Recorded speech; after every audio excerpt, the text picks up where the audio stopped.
Assalamualaikum warahmatullahi wabarakatuh guys. Welcome back to me Dandi. Jadi apa kabar teman-teman semuanya hari ini? Semoga teman-teman tetap diberikan rezeki yang lancar oleh Tuhan Yang Maha Kuasa, dan semoga teman-teman tetap diberikan kesehatan oleh Tuhan Yang Maha Kuasa, dan semoga teman-teman tetap diberikan kelancaran dalam menjalankan segala aktivitas sehari-hari. Amin. Di video kali ini saya ingin menceritakan seperti apa sih rasanya pakai sepatu Hoka ini guys. Jadi ini dia sepatunya, sepatu yang sebenarnya udah lama saya pakai, udah kurang lebih mileage-nya itu ada di 25 kilometeran kalau nggak salah. Dan seperti apa sih rasanya, apakah sepatu ini bisa saya rekomendasikan dengan mudah kepada teman-teman semuanya? Yuk mari sama-sama kita ikuti videonya, jangan di skip.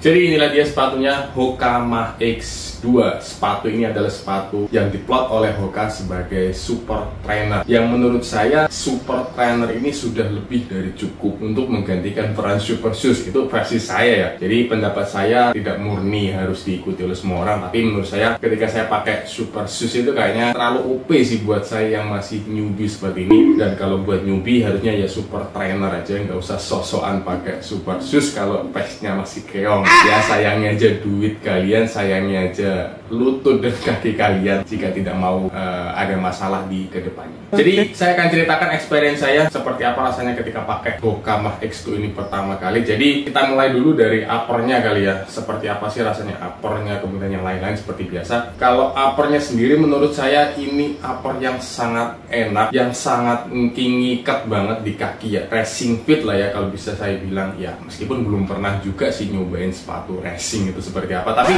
ini lebih ngikat ke kaki, nyengkrem banget ke kaki. Beda seperti Nova Blast 4, bahkan ini lebih nyengkrem daripada Nova Blast 4 ketika pertama kali beli. Feel-nya hampir sama seperti Coanda, ngikat banget, enak. Meskipun kalau kita lihat secara look ini kelihatan kayak kasar, kayak kaku ya uppernya, tapi ketika dipakai ini tidak akan mempermasalahkan hal tersebut. Alias kalau dipakai di kaki ya masih tetap nyaman-nyaman aja. Kalau kita pakai kaos kaki ya nggak bakal kerasa sih ini bakal kasar atau kaku. Tetap lembut, tetap enak banget dipakai. Dan yang saya suka dari uppernya itu adalah pelukannya, enak banget, nyengkrem banget. Kemudian buat tanya saya no problem, ada fitur gasket tang. Jadi ketika dipakai itu memang tidak ada goyangan kesana kesini karena juga tekstur dari tangnya ini mengikuti seperti uppernya, jadi kasar seperti ini ya. Sangat berlubang, sangat breathable sekali. Kemudian untuk tali sepatunya menurut saya ini yang the best dari semua sepatu yang saya punya. Meskipun ini bisa dibilang pendek ya, tapi menurut saya sudah cukup untuk punggung kaki saya. Saya tidak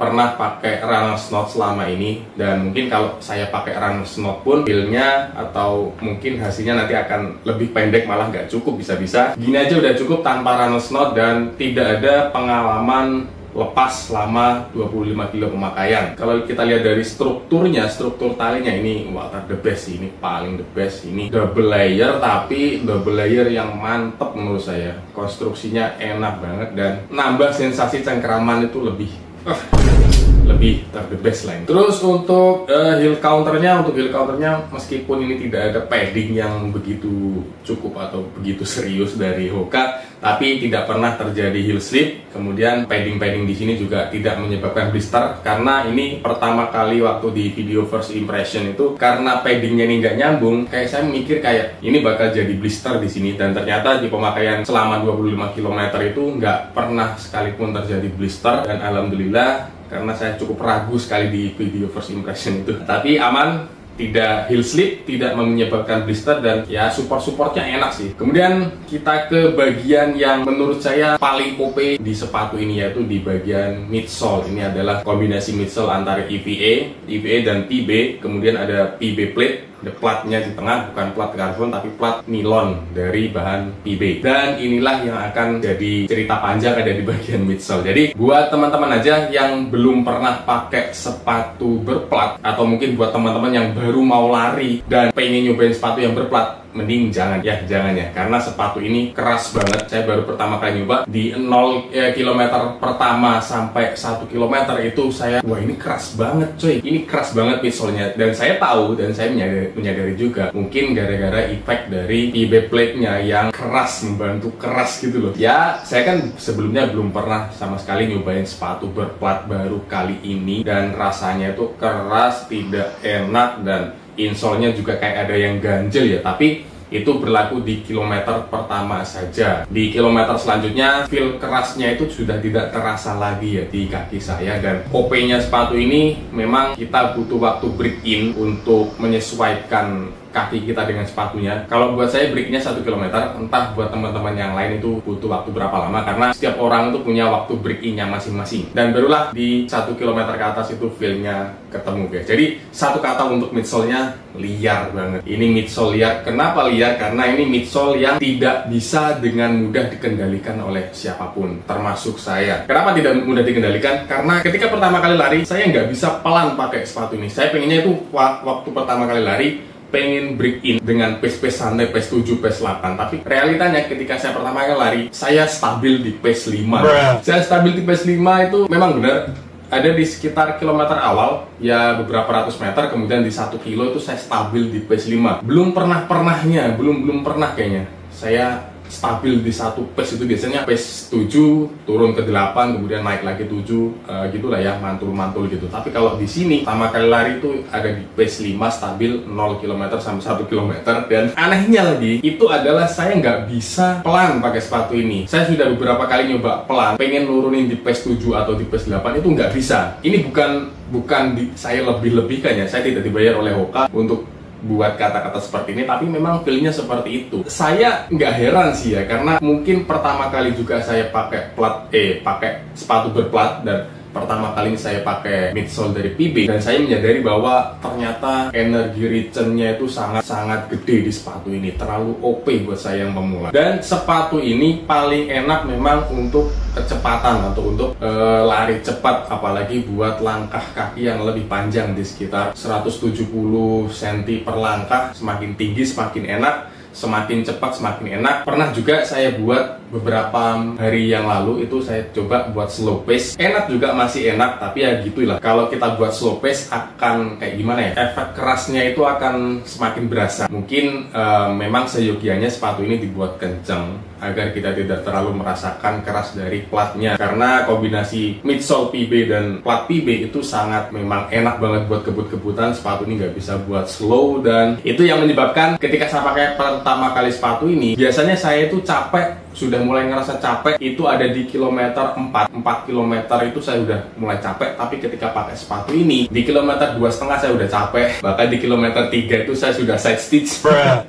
Mungkin karena terlalu ngebut di awal, ya memang karena sepatu ini nggak bisa dikendalikan di awal. Kilometer sampai 1 km itu ada di pace 5, kemudian saya turunin di pace 7 pun bahkan nggak bisa pakai sepatu ini. Saya nggak tahu gimana ini, dan akhirnya saya cepet capek, side stitch juga. Dan di kilometer, kalau nggak salah kilometer 5 itu lutut sudah mulai sakit.